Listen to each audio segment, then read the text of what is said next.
All right, I am back. Today is Chapter 7, The Slow Eater Tiny Bite Taker Cure. So this little boy must be a very slow eater who takes tiny bites. Let's see what happens, okay? Once upon a time, there was a little boy named Alan. He had curly brown hair and sturdy legs and a very shiny smile. One morning, he sat down to breakfast. But instead of picking up his spoon and eating his mush and milk like a good little boy, he took a fork and began eating his cereal grain by grain. So he's eating his cereal one piece at a time with a fork. When his mother, certain that he had eaten all of his mush, brought him his egg, he was still on the 11th grain of cereal. Alan's mother said, "My goodness, you are pokey this morning, dear. What is the matter? Is the mush too hot?" Then she noticed that Alan was eating his cereal with a fork. So she took the fork away and handed him the spoon, saying, "Now then, eat properly and hurry on, your egg will get cold." Alan took the spoon, but instead of filling it with mush, he daintily lifted one grain from the bowl and slowly brought it up to his mouth. His mother watched him for a few minutes and then said, "Well, eat an ice-cold egg if you like, but I'm going upstairs to sort the laundry, and when I come down, I want to find every bit of that mush and all of that egg eaten." Alan's mother went skipping upstairs and left Alan in the breakfast nook. As soon as his mother left the kitchen, Alan picked up the fork again and began eating his mush by the grain. In a little while, even the whole grain seemed too much, so he broke the grain in two, eating only half grains on the fork times. He was so interested in his little tiny bitty bites that he didn't hear his mother come in and was very surprised when she suddenly whisked away his breakfast and sent him marching to his room. At lunchtime, Alan's mother made cream of tomato soup. This was Alan's very favorite soup, but Alan, instead of eating up quickly and asking for more, began floating little specks of crackers in the bowl. He floated and chased and ate them one by one. At 2 o'clock, his mother stopped the little cracker crumb race and sadly cleared the table and sent Alan up for a nap. At dinner that night, Alan cut his meat into such small pieces that his father looked at him and said, "Perhaps you'd like to borrow my magnifying glass, son. I'm sure you're going to need it to see those little bits of meat." Alan's mother said, "He has been like that all day, eating his mush grain by grain with a fork, like floating tiny crackers on crumbs of his soup and chasing them, eating them one by one, and now his meat. What is the matter with you, Alan?" Alan smiled, shining his smile, and said, "I guess I'm just a slow eater. I'll choke if I take larger bites." His mother said, "Nonsense. You were all right yesterday." Alan said sadly, "Yes, Mother, but that was yesterday." And he carefully cut a grain from his corn into 4 pieces and delicately put one small piece into his mouth. So he took a little piece of corn and cut it into 4s. The next morning he had not improved a bit, and though his mother scolded and scolded, he took the smallest, slowest bites imaginable. And to make matters worse, he sighed and gazed around the room between each bite. The next morning, Alan's mother was in distress and not knowing what to do. She called her friend Mrs. Crankminer. "Good morning, Miss Crankminer," said Alan's mother. "This is Alan's mother, and I called to ask if you had ever had any difficulty with Wetherill eating." "Difficulty?" said Mrs. Crankminer. "Just what kind of eating difficulty?" "Well," said Alan's mother, "Alan has suddenly taken to eating so slowly that if I didn't take his plate away, I'm sure that it would take him approximately 12 hours to eat an average meal. He eats his cereal grain by grain, and his soup drop by drop, and his meat pour by pour." "Goodness gracious, is he ill?" asked Mrs. Crankminer. "No, he says he feels well, and I've taken his temperature, and it's normal. I don't know what the trouble is," said Alan's poor, worried mother. Miss Crankminer said, "I certainly have no complaint about Wetherill's eating. My only difficulty is getting him to stop."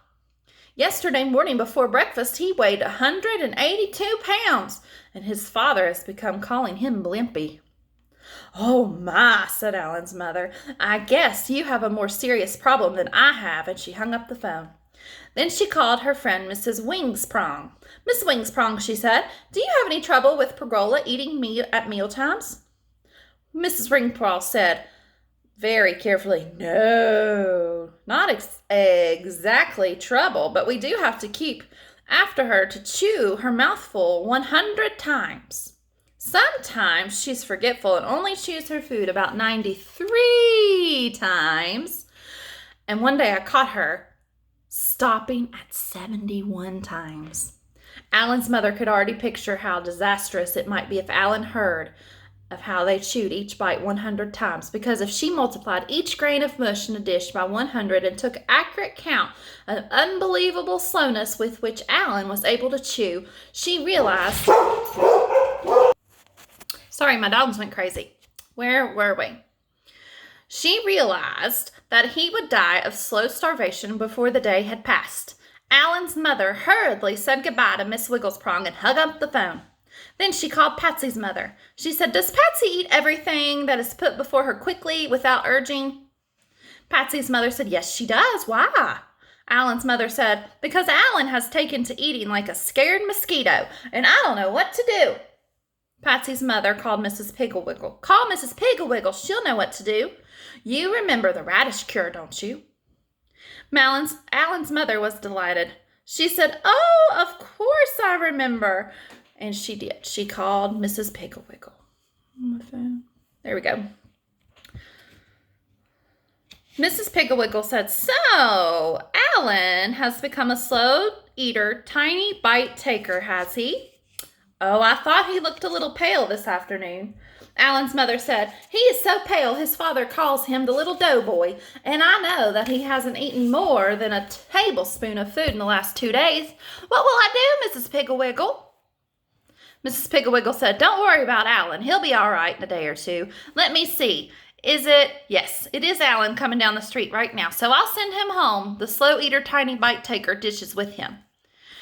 Use the largest set for Alan's dinner tonight, and then medium size for his meals tomorrow, and the small size for the next day, and the very small size for the last day. Serve him portions of food to fit the dishes. That will be 4 days in all, counting today, and though he may lose some weight, he will gain it right back. I may send for him on the last day, no matter how he feels. Let him come to my house. Alan's mother said, thank you very much, Miss Piggle-Wiggle. I will do just as you say, and I will be so happy when he is cured. Alan's mother said, I will send Alan right home with the dishes, said Miss Piggle-Wiggle. Now don't worry. Simply follow my instructions, said Miss Piggle-Wiggle. And she said goodbye. After a little while, Alan came home carrying a large wicker basket. Here's a present from Miss Piggle-Wiggle, Mother. She said it was for me and to be very careful with it. He set it on the basket on the kitchen floor and commenced to undo the fastenings. His mother said, no, dear. This is a present from me. I think I'll put it aside for now. You run out and play until dinner. Goodness, you are pale. Run as fast as you can down to Patsy's house and put some roses on your cheeks. Alan's mother put the basket on the top shelf in the kitchen and shut the cupboard door, which left nothing for Alan to do but go out and play. However, instead of running down to Patsy's, he walked very, very slowly because he was tired from not having enough to eat. Just before dinner, Alan's mother took out the basket and opened it. There were 4 little sets of dishes. The largest set had a plate with the size of a saucer, a cup like a small after-dinner coffee cup, and a small fork and a little spoon. The medium-sized set had a plate like a doll plate, a doll cup, and a very small fork and spoon.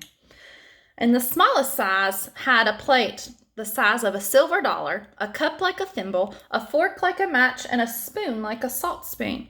And the tiny set had a plate the size of a penny, a cup that would hold a drop, a fork like a needle, and a spoon like a pin. Alan's dinner that night was served on a large set.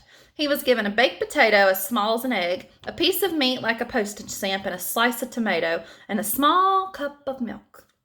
Alan was so interested in taking tiny bites that he didn't even notice his new dishes. He ate 1/3 of the potato, 1/6 of the meat, 1 tomato seed, and drank about half a cup of milk. When he asked to be excused, his father looked at his saucer plate, still heaped with food, and started to say no. But Alan's mother quickly said, "Yes, dear, you may be excused, but you must play in your room until bedtime." The next morning, his mother put a teaspoon of scrambled eggs, an inch square piece of toast, and a medium-sized plate, and a spoon of orange juice in the doll cup. Alan loved a tiny fork and spoon because he was able to take such small bites that in 1 hour he had eaten but half of the egg and 1/3 of the toast. He didn't drink all of his orange juice either. At luncheon and dinner, he ate even less. The phone keeps falling. Oh, I dropped you. Let's try again.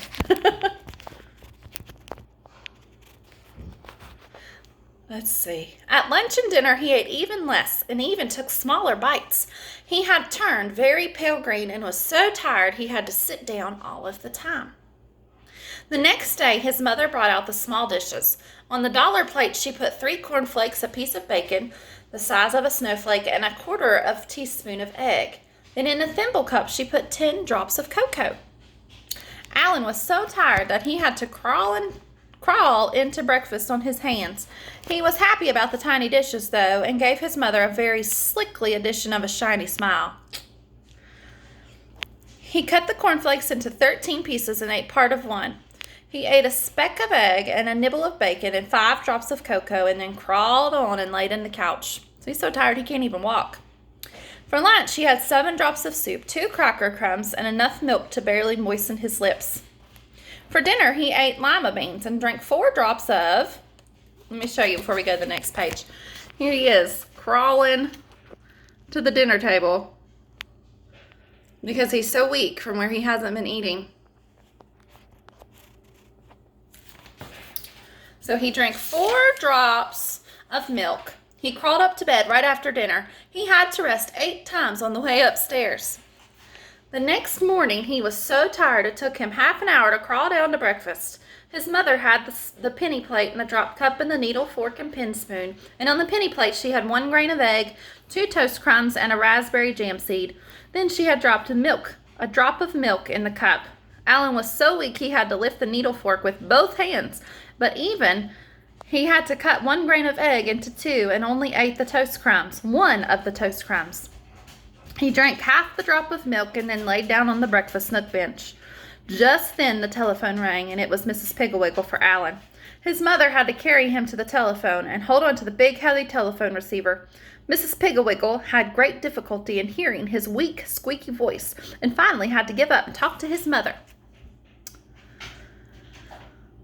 Mrs. Piggle-Wiggle said, "It is Alan's turn to exercise the spot pony, and I'd like him to come over here right away." Alan's mother told Alan that he was very excited, but he was so weak that his mother had to carry him out and put him in a little red wagon. Unfortunately, it was downhill all the way to Miss Piggle-Wiggle's house, and when he got there, Richard Thompson and Hubert Prentice were waiting out front for him. They lifted him out of the little red wagon and laid him across Spotty's back. Spotty turned his head around and licked the top of Alan's head comfortably. Mrs. Piggle-Wiggle came out to the front porch to see him off, and it took self-control for her to keep from laughing at Spotty, and started slowly off down the street with Alan lying on his back like a big bag of cornmeal.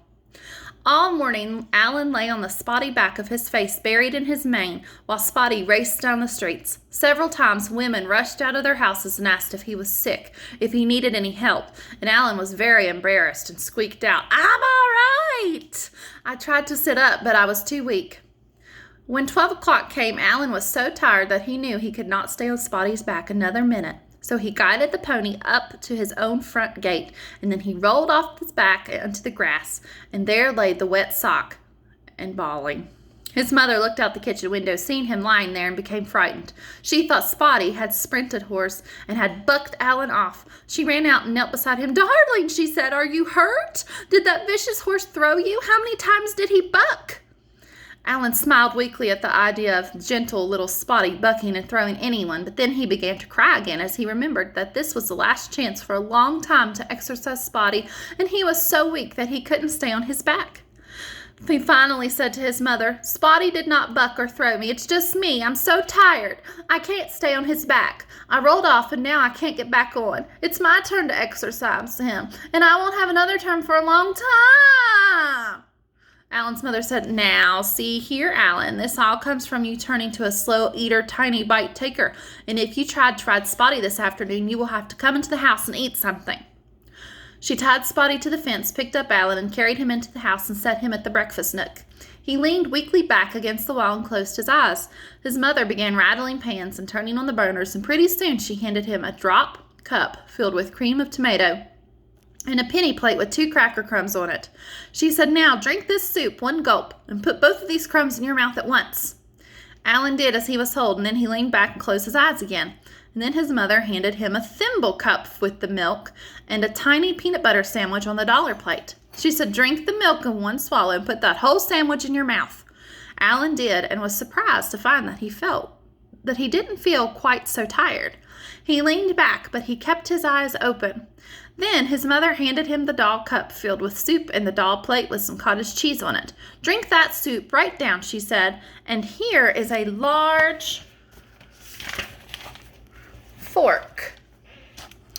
And I want that cottage cheese eaten in 2 bites." Alan did as he was told, but he was feeling strong.